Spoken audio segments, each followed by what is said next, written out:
All right, the race for California Senate seat is tightening as we close in on Election Day. In the latest Fox News state poll shows that Senator Barbara Boxer's Republican opponent, Carly Fiorina, is closing the gap. Now, Senator Boxer is slightly ahead of Fiorina, 48 to 44.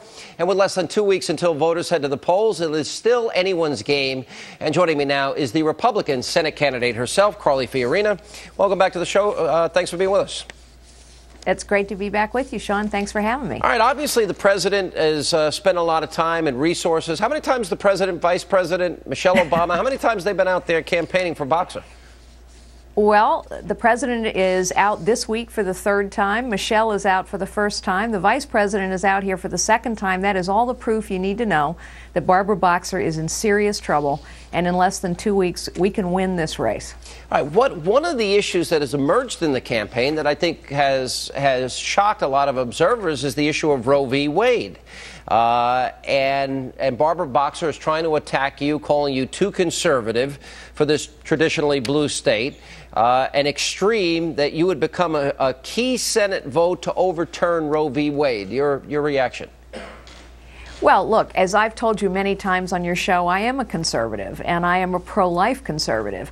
But this is very typical for Barbara Boxer. Barbara Boxer always turns to abortion at the end of the campaign, and particularly she is doing it this year because she cannot talk about her own record. She has 28 years of failure in Washington, D.C. She can't talk about jobs because everyone in California knows the stimulus bill is a failure. Our unemployment rate is a sky-high 12.4%. She can't talk about cutting government spending because all she's done is increase it. And those are the issues that voters care about: jobs, out-of-control government spending. And what has Barbara Boxer done for the last 28 years? So Barbara Boxer is going to try anything she can to distract attention away from her record, from jobs, from out-of-control spending.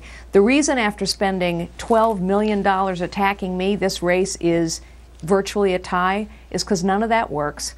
People are focused on the important issues of this race. I will not run away from my beliefs ever, but I will also stay focused on the issues that voters care about in this race. Well, it was interesting that the president of NARAL, Nancy Keaton, actually said that if you win, it would be like having Sarah Palin representing California. So is that an attempt to demonize you, or is that a compliment by comparing you to Sarah Palin?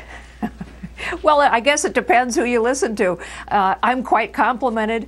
But look, here's the thing. Barbara Boxer, imagine this. Imagine being in Washington, D.C. for 28 years and having nothing to talk about in terms of your accomplishments on behalf of the people of California. She has nothing to say. People can help us out by going to carlyforcalifornia.com. We can win this race. It is ours to lose now. Think about what an incredible symbol and signal it would be to Washington, D.C. if we were to unseat one of the most bitterly partisan, liberal, career politicians in Washington, D.C., carlyforcalifornia.com. Now, you are fighting back. Last Saturday, you spoke to some combat veterans, and what you said in that speech was, this is not a senator that is a friend of America's heroes. And it's something we must hold her accountable for on November 2nd. What did you mean by that?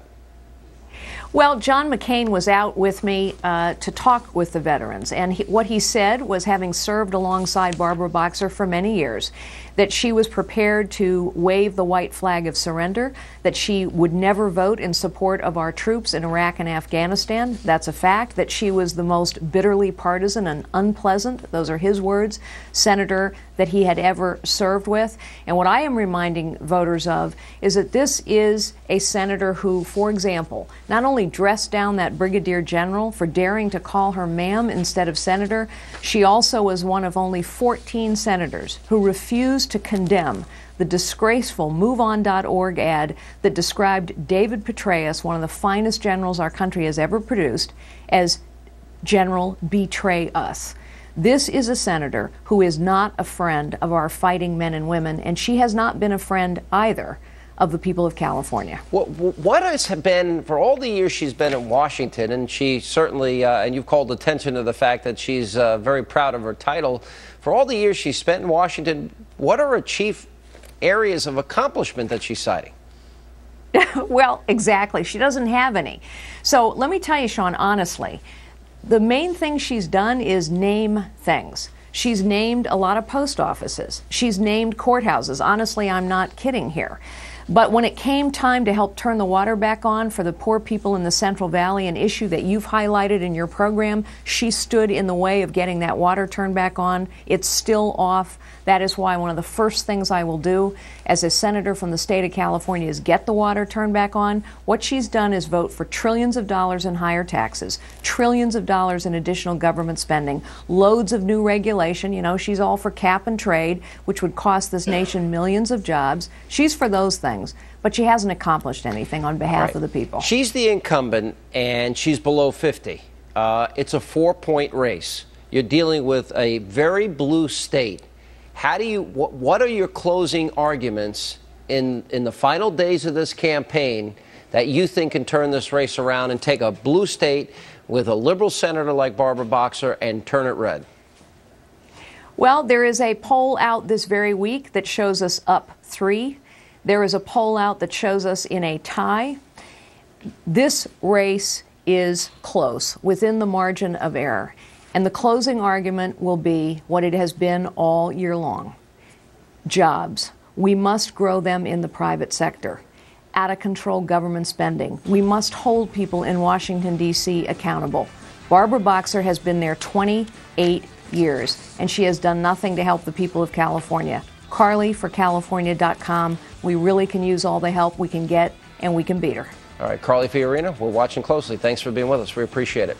Thank you. And coming up next, it is our weekly roundup of how the liberal media is selling you its biased views. Media Mash coming up next.